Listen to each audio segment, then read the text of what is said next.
ನವ್ಯ, ನನ್ನ ಮಾತು ಕೇಳು. ನಾನು ಹೇಳ್ತಿಲ್ವ ನವ್ಯ, ಇದರಲ್ಲಿ ನನ್ನ ತಪ್ಪು ಏನೂ ಇಲ್ಲ ಅಂತ. ಮತ್ತೆ ಪದೇ ಪದೇ ಅದೇ ಪ್ರಶ್ನೆ ಕೇಳ್ತಿಯಲ್ಲ. ನರೇಶ ಜೋರಾಗಿ ಮಾತಾಡೋದನ್ನ ಕೇಳಿಸ್ಕೊಂಡು ತಾಯಿ ಸರೋಜ ಅಲ್ಲಿಗೆ ಬರ್ತಾಳೆ. ಸರಿ ಬಿಡು, ಹಾಗಾದ್ರೆ ಇದೇ ನಿನ್ನ ಕೊನೆ ತೀರ್ಮಾನನಾ? ಸರಿ, ಹಾಗಾದ್ರೆ ನಾನು ಒಂದು ಮಾತು ಹೇಳ್ತೀನಿ, ಕೇಳಿಸ್ಕೊ. ನಿನಗೆ ನಾನು ಬೇಡ ಅಂದಮೇಲೆ ನನಗೂ ನೀನು ಬೇಕಾಗಿಲ್ಲ.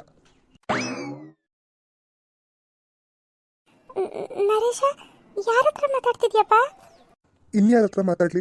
ನವ್ಯನ ಹತ್ರ ಮಾತಾಡ್ತಿದ್ದೆ. ನೀನು ಹೇಳಿದ್ಯಲ್ಲ, ಆದಷ್ಟು ಬೇಗ ಅವಳನ್ನ ತವ್ರ ಮನೆಯಿಂದ ಇಲ್ಲಿಗೆ ಬರಕ್ಕೆ ಹೇಳು ಅಂತ. ಅದಕ್ಕೆ ಫೋನ್ ಮಾಡಿದ್ದೆ. ಅವಳು ಬರಲ್ವಂತೆ. ಏನು ಬರಲ್ವಂತ? ಯಾಕೆ ಬರಲ್ವಂತ ಅವಳು? ಯಾಕೆ ಅಂದರೆ, ನಾನು ಶೀಲಾ ಓಡಾಡ್ತಿದ್ದು ಎಲ್ಲನೂ ನವ್ಯಂಗೆ ಗೊತ್ತಾಗಿದೆಯಲ್ಲ. ಅದಕ್ಕೆ ನೀವಿಬ್ಬರೇ ಆರಾಮಾಗಿ ಮದುವೆ ಮಾಡ್ಕೊಂಡಿರಿ, ನಾನಂತೂ ಇನ್ಮೇಲೆ ಆ ಮನೆಗೆ ಬರಲ್ಲ ಅಂತ ಹೇಳಿಬಿಟ್ಟು ಫೋನ್ ಇಟ್ಲು. ಅಲ್ಲ ಕಣೋ, ಅವಳೇನೋ ಚಿಕ್ಕ ಹುಡುಗಿ, ಗೊತ್ತಿಲ್ಲದೆ ಮಾತಾಡ್ತಾಳೆ. ನಿನಗೆಲ್ಲೋಗಿತ್ತು ಬುದ್ಧಿ? ಆ ಥರ ಏನೂ ಇಲ್ಲ ಅಂತ ಸಮಾಧಾನದ ಮಾತಾಡೋದು ಬಿಟ್ಟು ನೀನು ಕೋಪ ಮಾಡ್ಕೊಂಡು ಅವಳ ಮೇಲೆ ರೇಗಾಡಿದ್ರೆ? ಎಷ್ಟು ಅಂತ ಸಮಾಧಾನದಿಂದ ಹೇಳು. ಅವಾಗಲಿಂದ ಹೇಳ್ತಾನೆ ಇದ್ದೀನಿ. ಇದೆಲ್ಲ ಹೇಗಾಯಿತು ಏನು ಅಂತ ಗೊತ್ತಿಲ್ಲ ನನಗೆ. ನಾನು ಶೀಲಾ ಆ ಥರ ಇಲ್ಲ ಅಂತ. ಆದರೆ ಅವಳನ್ನ ಮತ್ತೆ ಕೇಳಿಸ್ಕೊಳ್ಳೋಕ್ಕೆ ರೆಡಿ ಇಲ್ಲ. ಸರಿ, ಇನ್ನೊಂದ್ಸರಿ ಫೋನ್ ಮಾಡಿ ಸಮಾಧಾನದಿಂದ ಮಾತಾಡು. ನಾನು ಹೇಳ್ತಾ ಇಲ್ವಾ ಅವಳು ನನ್ನ ಮಾತು ಕೇಳ್ತಾ ಇಲ್ಲ ಅಂತ? ಮತ್ತೆ ಪದೇ ಪದೇ ಯಾಕೆ ಅದನ್ನೇ ಹೇಳ್ತಿದ್ಯಾ? ನೋಡಮ್ಮ, ಅವಳಿಗೆ ನಾನು ಬೇಕು ಅನ್ಸಿದ್ರೆ ಇಲ್ಲಿಗೆ ಬರಲಿ, ಇಲ್ಲ ಅಂದರೆ ಅವಳು ತವ್ರ ಮಂಡೆ ಇರಲಿ, ನಂದೇನಿಲ್ಲ. ಏನು ಈ ರೀತಿ ಎಲ್ಲ ಮಾತಾಡ್ತಿದ್ಯಾ? ಈಗಾಗಲೇ ಅಕ್ಕಪಕ್ಕದ ಜನ ಆಡ್ಕೊಂಡು ನಗ್ತಿರೋದು ಸಾಲ್ದ? ಇನ್ನೇನಾದರೂ ಅವಳು ಪರ್ಮನೆಂಟಾಗಿ ತವ್ರ ಮನೇಲೆ ಉಳ್ಕೊಂಡ್ರೆ ಜನ ಎಂತೆಂತ ಮಾತಾಡ್ತಾರೆ ಗೊತ್ತಾ? ನೀನು ತಾನೇ ಅವಳನ್ನು ತವ್ರ ಮನೆಯಲ್ಲಿ ಎಷ್ಟು ದಿನ ಬೇಕಾದರೂ ಇರು ಅಂತ ಕಳಿಸಿದ್ದು. ಮತ್ತೆ ಕಳ್ಸೋದು ನೀನು, ಕಳಿಸ್ಕೊಳ್ಳೋದು ನಾನಾ? ನೋಡು, ಇದೆಲ್ಲ ನನಗೇನು ಹೇಳ್ಬೇಡ. ನನಗೆ ಆಫೀಸಿಗೆ ಲೇಟ್ ಆಗ್ತಿದೆ, ನಾನು ಇನ್ನು ಬರ್ತೀನಿ. ನರೇಶ, ಅಯ್ಯೋ, ಆಫೀಸಿಗೆ ಲೇಟ್ ಆಗ್ತಿದೆ ಅಂತ ಹೋಗೇ ಬಿಟ್ನಲ್ಲ ಇವನು. ಅಲ್ಲ, ಇದನ್ನೇನು ಸಾಮಾನ್ಯದ ವಿಚಾರ ಅಂತ ತಿಳ್ಕೊಂಡಿದ್ದಾನ ಹೆಂಗೆ? ಏನು ಮಾಡೋದೀಗ? ಇನ್ನೇನು ಮಾಡೋದು? ನಾನೇ ನವ್ಯಂಗೆ ಫೋನ್ ಮಾಡಿ ಬಾಮ್ಮ ಮನೆಗೆ ಅಂತ ಹೇಗಾದರೂ ಮಾಡಿ ಸಮಾಧಾನದ ಮಾತಾಡಿ ಕರೆಸ್ಕೋಬೇಕು ಅಷ್ಟೆ. ನರೇಶ ಆಫೀಸಿಗೆ ಬಂದಮೇಲೆ ನವ್ಯಂಗೆ ಕಾಲ್ ಮಾಡ್ತಾನೆ. ಹಲೋ ಹಲೋ ನವ್ಯ, ಅಮ್ಮ ಅಂತೂ ತುಂಬ ಹೆದರ್ಬಿಟ್ಟಿದ್ದಾರೆ ನೀನು ನಮ್ಮ ಮನೆಗೆ ವಾಪಸ್ ಬರೋದೇ ಇಲ್ವೇನೋ ಅಂತ. ನಾನು ಅಮ್ಮಂಗೆ ನಾನು ಎಷ್ಟು ಸಮಾಧಾನ ಮಾಡಿದ್ರು ನವ್ಯ ಸಮಾಧಾನನೇ ಆಗ್ತಿಲ್ಲ. ತವ್ರ ಮನೆಗೆ ಕಳಿಸ್ಕೊಡೋದು ನೀನು, ಕರೆಸ್ಕೊಳ್ಳೋದು ನಾನಾ ಅಂತ ಹೇಳಿ ಬೈದು ಬಂದಿದ್ದೀನಿ. ನಾನು ಇವತ್ತು ಮಾತಾಡಿರೋ ರೇಂಜ್ಗೆ ಅಮ್ಮನೇ ನಿನಗೆ ಫೋನ್ ಮಾಡಿ ಬಾಮ್ಮ ಮನೆಗೆ ಅಂತ ಕರೀತಾರೆ ಅಂತ ನನಗೆ ಅನ್ನಿಸ್ತಿದೆ. ಹೌದಾ? ನೋಡು, ಅಮ್ಮ ಫೋನ್ ಮಾಡಿ ಕರೆದ ತಕ್ಷಣ ಆಯ್ತು ಅತ್ತೆ ಬರ್ತೀನಿ ಅಂತ ಒಪ್ಕೊಂಡ್ಬಿಡ್ಬೇಡ. ನೀನು ಚೆನ್ನಾಗಿ ಆಟ ಆಡಿಸು, ಗೊತ್ತಾಯ್ತಾ? ಆಟ ಆಡಿಸ್ದೆ ಬಿಡ್ತೀನಾ? ನಿಮ್ಮಮ್ಮಂಗೆ ಸ್ವಲ್ಪನಾದರೂ ಬುದ್ಧಿ ಬೇಡವಾ? ಅಲ್ಲ, ನನ್ನ ಸೊಸೆ ಅನ್ನೋದು ಸ್ವಲ್ಪನೂ ಇಲ್ವಲ್ಲ ಅವರಿಗೆ? ಇವಾಗ ಗೊತ್ತಾಗ್ಬೇಕು ಅವ್ರಿಗೆ ಸೊಸೆ ಬೆಲೆ ಏನು ಅಂತ. ಆ ರೀತಿ ಮಾಡ್ಬೇಕು ನೀನು. ನರೇಶ್, ನಿಮ್ಮಮ್ಮ ಫೋನ್ ಮಾಡ್ತಿದ್ದಾರೆ. ಹೌದಾ? ಸರಿ, ಮಾತಾಡು. ಆಮೇಲೆ ನನಗೆ ಫೋನ್ ಮಾಡು, ಸರಿನಾ? ಬಾಯ್. ಹಲೋ ಹಲೋ ನವ್ಯ, ಹೇಗಿದೆಯಮ್ಮ? ಮಾಡೋದೆಲ್ಲ ಮಾಡಿಬಿಟ್ಟು ಹೇಗಿದೆಯಾ ಅಂತ ಬೇರೆ ಕೇಳ್ತಿದ್ದಾರೆ. ಫೋನ್ ಮಾಡಿದ ವಿಷಯ ಹೇಳಿ.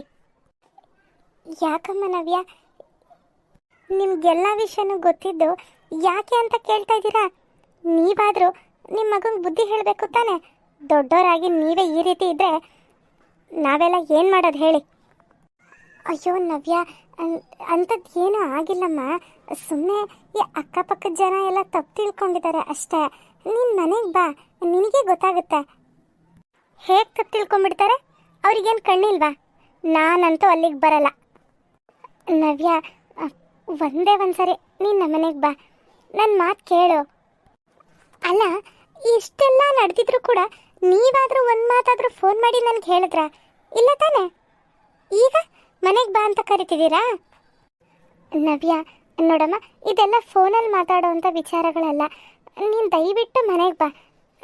ನಿನಗಿಷ್ಟ ಇಲ್ಲ ಅಂದರೆ ಬೇಕಾದ್ರೆ ನೀನು ವಾಪಸ್ ಹೋಗುವಂತೆ, ಆದರೆ ಒಂದೇ ಒಂದ್ಸರಿ ಮನೆಗೆ ಬಾ. ಓ, ಏನು ನಂದೇ ತಪ್ಪು ಅನ್ನೋ ರೀತಿ ಮಾತಾಡ್ತಿದ್ದೀರಾ? ಇಷ್ಟೆಲ್ಲ ಆದಮೇಲೆ ನಾನಂತೂ ಅಲ್ಲಿಗೆ ಬರಲ್ಲ. ನವ್ಯ, ನಾನು ನಿನ್ನ ತಪ್ಪು ಅಂತ ಹೇಳ್ತಾ ಇಲ್ಲ. ಒಂದೇ ಒಂದ್ಸರಿ ನಿನ್ನ ಮನೆಗೆ ಬಾ, ಎಲ್ಲರೂ ಕೂತ್ಕೊಂಡು ಮಾತಾಡೋಣ. ನೋಡಿ, ಇನ್ನು ಮಾತಾಡೋದು ಏನೂ ಉಳಿದಿಲ್ಲ. ನಾನು ಬರಲ್ಲ ಅಂದಮೇಲೆ ಬರಲ್ಲ ಅಷ್ಟೇ. ಅಯ್ಯೋ, ನನ್ನ ಮಗ ಮಾಡಿದ್ದಕ್ಕೆ ನಾನು ನಿನ್ನ ಹತ್ರ ಕ್ಷಮೆ ಕೇಳ್ತೀನಿ. ಒಂದೇ ಒಂದ್ಸರಿ ಮನೆಗೆ ಬಾ, ಎಲ್ಲರೂ ಕೂತ್ಕೊಂಡು ಮಾತಾಡೋಣ ಪ್ಲೀಸ್ ನವ್ಯ. ಇವ್ರ ಮಗ ಮಾಡಿದಂತೆ, ಅವ್ರೇನು ಮಾಡಿದ್ರು? ಮಾಡಿದ್ದೆಲ್ಲ ಇವರು ಈಗ ಅವ್ರ ಮೇಲೆ ಎತ್ತಾಗ್ತಿದ್ದಾರೆ. ತಾನು ಮಾತ್ರ ತಪ್ಪು ಒಪ್ಕೊಳಕ್ಕೆ ರೆಡಿ ಇಲ್ಲ. ಎಷ್ಟಿರ್ಬೇಕು ಇವರು. ಅಲ್ಲ ಅತ್ತೆ, ಈಗ ಮನೆಗೆ ಬಾ ಅಂತ ಕರಿತಿದ್ದೀರಲ್ಲ, ಶೀಲಾನು ಇವರು ಸುತ್ತಬೇಕಾದ್ರೆ ನಿಮ್ಮ ಕಣ್ಣಿಗದು ಕಾಣಿಸ್ಲೇ ಇಲ್ವಾ? ಅಟ್ಲೀಸ್ಟ್ ನೀವಾದರೂ ಒಂದು ವಿಷಯನಾದರೂ ನನ್ನ ಹತ್ರ ಹೇಳಿದ್ದೀರಾ? ಅಯ್ಯೋ ನವ್ಯ, ನೀನು ಮೊದಲು ಮನೆಗೆ ಬಾ ಅಮ್ಮ, ಆಮೇಲೆ ನಾವೆಲ್ಲ ಮಾತಾಡೋಣ. ಸರಿ, ಯಾವಾಗ ಬರಬೇಕು? ಸಾಯಂಕಾಲನೇ ಬಾ. ಸರಿ ಆಯಿತು. ಇಷ್ಟೆಲ್ಲ ಮಾಡಿದ್ದಾರೆ, ತನ್ನಿಂದಾನೇ ನನ್ನ ಮಗ ಸೊಸೆ ಭಾಳ ಹಾಳಾಯಿತು ಅನ್ನೋದು ಗೊತ್ತಿದೆ. ಆದರೂ ಕೂಡ ಅದನ್ನು ಒಪ್ಕೊಳ್ಳೋಕೆ ಇವ್ರಿಗೆ ಇಷ್ಟ ಇಲ್ಲ. ತಕ್ಷಣ ನವ್ಯ ನರೇಶನ್ಗೆ ಕಾಲ್ ಮಾಡ್ತಾಳೆ. ಹಲೋ ನರೇಶ್, ನಿಜವಾಗ್ಲೂ ನಾಟಕಕ್ಕೆ ನಾನು ಅತ್ತೆ ಹತ್ರ ಆ ಮನೆಗೆ ಬರಲ್ಲ ಅಂತ ಹೇಳಿದೆ. ಆದರೆ ಇವಾಗ ಅನ್ನಿಸ್ತಿದೆ ನಿಜವಾಗ್ಲೂ ಅಲ್ಲಿಗೆ ಬರಲೇಬಾರ್ದು ಅಂತ. ಯಾಕೆ ನವ್ಯ, ಏನಾಯ್ತು? ಅಲ್ಲ, ಇಷ್ಟೆಲ್ಲ ಅವ್ರು ಮಾಡಿಬಿಟ್ಟು ಎಲ್ಲಾನು ನಿಮ್ಮೇಲೆ ಎತ್ತಾಗ್ತಿದ್ದಾರೆ. ಅಯ್ಯೋ, ನನ್ನ ಮಗ ಮಾಡಿದ್ದಕ್ಕೆಲ್ಲ ನಾನು ಕ್ಷಮೆ ಕೇಳ್ತೀನಿ, ಒಂದೇ ಒಂದ್ಸರಿ ಮನೆಗೆ ಬಾ, ಮಾತಾಡೋಣ ಹಾಗೆ ಹೀಗೆ ಅಂತ. ಅಲ್ಲ ನರೇಶ್, ಮಗ ಸೊಸೆ ಚೆನ್ನಾಗಿರ್ಲಿ ಅಂತ ಬಯಸೋದು ಬಿಟ್ಟು ಇಷ್ಟೆಲ್ಲ ಮಾಡಿ ಅವ್ರಿಗೆ ಒಂದು ಸ್ವಲ್ಪ ಗಿಲ್ಟಿ ಫೀಲ್ ಅನ್ನೋದು ಇಲ್ವಲ್ಲ? ಅಯ್ಯೋ, ಅವ್ರ ಬುದ್ಧಿನೇ ಅಷ್ಟು. ಶೀಲಾನು ಅದನ್ನೇ ಹೇಳ್ತಾ ಇದ್ಲು, ಇಷ್ಟೆಲ್ಲ ಮಾಡಿ ಏನೂ ಗೊತ್ತೇ ಇಲ್ಲ ಅನ್ನೋಂಗಿದಾರಲ್ಲ ಅಂತ. ಇಲ್ಲ ನರೇಶ್, ಅವ್ರ ತಪ್ಪು ಅವ್ರು ಒಪ್ಕೊಳ್ಳೇಬೇಕು. ಇಲ್ಲ ಅಂದರೆ ನಾನು ಮಾತ್ರ ಸುಮ್ಮನೆ ಇರಲ್ಲ. ಹೌದು ನವ್ಯ. ನಿಮ್ಮಮ್ಮ ಸಾಯಂಕಾಲನೇ ಮನೆಗೆ ಬರಕ್ಕೆ ಹೇಳಿದ್ದಾರೆ, ಏನು ಮಾಡೋದು? ಓ ಹೌದಾ? ಒಂದು ಕೆಲಸ ಮಾಡು, ನೀನು ರಾತ್ರಿ 8:30 9 ಗಂಟೆ ಹಾಗೆ ಬಾ. ಅಮ್ಮ ನಿನಗೋಸ್ಕರ ಕಾದು ಕಾದು ಮತ್ತೆ ಅವ್ರು ನಿನಗೆ ಫೋನ್ ಮಾಡ್ತಾನೆ ಇರಬೇಕು. ಆ ರೀತಿ ಮಾಡು. ಅಲ್ಲ, ಅಷ್ಟೊತ್ತಿನಲ್ಲಿ ಬಂದು ನಾನು ಮತ್ತೆ ವಾಪಸ್ ಬಂದರೆ ಯಾಕಲ್ಲಿ ಉಳ್ಕೊಳ್ಳಿಲ್ಲ ಅಂತ ಅಪ್ಪ ಅಮ್ಮ ಕೇಳ್ತಾರೆ. ಅಯ್ಯೋ, ಅದಕ್ಕೆ ಹೇಗೋ ವ್ಯವಸ್ಥೆ ಮಾಡ್ಕೊಂಡ್ರಾಯ್ತು. ಶೀಲಾ ಹೇಗೋ ಇರ್ತಾಳಲ್ಲ, ಶೀಲಾ ನಿಮ್ಮ ಮನೆನೇ ನೋಡಿಲ್ಲ ಅಂದ್ಲು, ಅದಕ್ಕೆ ಕರ್ಕೊಂಬಂದೆ ಅಂತ ಹೇಳಿ ಶೀಲನ ಜೊತೆಲಿ ಕರ್ಕೊಂಡು ಹೋಗುವಂತೆ. ನೀನು ಫಸ್ಟು ರಾತ್ರಿ 8:30 ಬಾ. ಸರಿ ಆಯಿತು, ಓಕೆ ಬಾಯ್. ಬಾಯ್. ಸಂಜೆ ಆಗ್ತಿದ್ದಂಗೆ ಸರೋಜಾ ತನ್ನ ಸೊಸೆ ನವ್ಯಂಗೋಸ್ಕರ ಕಾಯ್ತಾ ಕೂತಿರ್ತಾಳೆ. ಅಲ್ಲ, ಸಂಜೆ 5:30 ಆಗ್ತಾ ಬಂತು, ಇನ್ನೂ ನವ್ಯ ಬರಲೇ ಇಲ್ವಲ್ಲ? ಹೀಗೆ ಆ ಕಡೆಯಿಂದ ಈ ಕಡೆಗೆ, ಈ ಕಡೆಯಿಂದ ಆ ಕಡೆಗೆ ಓಡಾಡ್ತಾ ಸರೋಜಾ ನವ್ಯಂಗೋಸ್ಕರ ಕಾಯ್ತಾ ಇರ್ತಾಳೆ. ಅಯ್ಯೋ, ಇಷ್ಟೊತ್ತಾದರೂ ನವ್ಯ ಬರಲೇ ಇಲ್ಲ. ನೋಡೋಣ, ಒಂದ್ಸರಿ ಫೋನ್ ಮಾಡೋಣ. ಸರೋಜಾ ಎಷ್ಟು ಸತಿ ಫೋನ್ ಮಾಡಿದ್ರು ನವ್ಯ ಸರೋಜನ ಕಾಲ್ನ ತಗೊಳ್ಳೋದೇ ಇಲ್ಲ. ಅಯ್ಯೋ, ನವ್ಯ ಫೋನೇ ತಗೋತಿಲ್ವಲ್ಲ. ನಾನು ಎಂಥ ತಪ್ಪು ಮಾಡಿದೆ? ನಾನು ಈ ರೀತಿ ಎಲ್ಲ ಮಾಡಿದ್ದಕ್ಕೆ ತಾನೆ ನವ್ಯ ಇವತ್ತು ನಮ್ಮ ಮನೆಗೆ ವಾಪಸ್ ಬರಲ್ಲ ಅಂತ ಹೇಳ್ತಾ ಇರೋದು. ಅವಳು ಇಲ್ಲಿಗೆ ಬಂದಮೇಲೆ ಅವಳಿಗೆಲ್ಲ ವಿಚಾರ ಹೇಳಿ ಕ್ಷಮೆ ಕೇಳೋಣ ಅಂದರೆ ಅವಳು ಇಲ್ಲಿಗೆ ಬರ್ತಾನೆ ಇಲ್ವಲ್ಲ, ಏನು ಮಾಡೋದು? ಅಮ್ಮ, ಯಾಕಮ್ಮ, ಏನಾಯ್ತು? ಇಷ್ಟು ಬೇಜಾರು ಮಾಡ್ಕೊಂಡಿದ್ಯಾ? ಬೇಜಾರು ಮಾಡ್ಕೊಳ್ಳದೆ ಇನ್ನೇನು ಮಾಡಲಿ ಹೇಳು? ನವ್ಯಂಗೆ ಫೋನ್ ಮಾಡಿ ಕ್ಷಮೆನೂ ಕೇಳಿ ಸಂಜೆ ನಮ್ಮ ಮನೆಗೆ ಬಾ ಅಂತಾನೂ ಹೇಳಿದ್ದೀನಿ, ಬರ್ತೀನಿ ಅಂತ ಹೇಳಿದ್ಲು. ಆದರೆ ಇಷ್ಟೊತ್ತಾದರೂ ಬಂದೇ ಇಲ್ಲ. ನಾನು ಹೇಳಲಿಲ್ವಾ ಅವಳು ಬರಲ್ಲ ಅಂತ? ಇಲ್ಲ ನರೇಶ, ಅವಳು ಈ ಮನೆಗೆ ಬರಬೇಕು. ನಾನು ಅವಳ ಹತ್ರ ಕ್ಷಮೆ ಕೇಳಬೇಕು. ನೀನು ಯಾಕಮ್ಮ ಅವಳ ಹತ್ರ ಕ್ಷಮೆ ಕೇಳಬೇಕು? ಅದನ್ನೆಲ್ಲ ನಾನು ಆಮೇಲೆ ಹೇಳ್ತೀನಿ. ನರೇಶ, ನೀನೇ ಇನ್ನೊಂದ್ಸರಿ ನವ್ಯಂಗೆ ಕಾಲ್ ಮಾಡಿ, ಅಮ್ಮ ಆವಾಗಲಿಂದ ನಿನಗೋಸ್ಕರ ಕಾಯ್ತಾ ಇದ್ದಾರೆ ಬಾ ಅಂತ ಹೇಳ್ತೀಯಾ? ನಾನೇ ಅವಳಿಗೆ ತುಂಬ ಸರಿ ಫೋನ್ ಮಾಡಿದೆ, ಅವಳು ಫೋನೇ ತಗೋತಿಲ್ಲ. ನಾನಂತೂ ಮಾಡಲ್ಲ ಅಮ್ಮ. ನಾನು ಬೆಳಗ್ಗೆನೆ ಎಷ್ಟು ಸಮಾಧಾನ ಮಾಡಿದ್ರು ಅವಳು ಸಮಾಧಾನ ಆಗಲಿಲ್ಲ. ಮೇಲೆ ಮೇಲೆ ನಾನು ಯಾಕೆ ಅವಳಿಗೆ ಕಾಲ್ ಮಾಡಲಿ? ಬೇಕಾದರೆ ಬರ್ತಾಳೆ, ಇಲ್ಲ ಅಂದರೆ ಅಲ್ಲೇ ಇರ್ತಾಳೆ ಬಿಡು. ಇವನೊಬ್ಬ ಎಷ್ಟು ಹೇಳಿದ್ರು ಅರ್ಥನೇ ಮಾಡ್ಕೊಳ್ಳಲ್ಲ ಅಂತಾನೆ.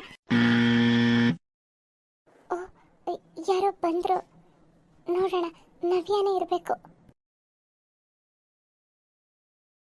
ಸರೋಜ ಬಾಗಿಲು ತೆಗೆದಾಗ ಎದುರುಗಡೆ ಶೀಲಾ ಇರ್ತಾಳೆ.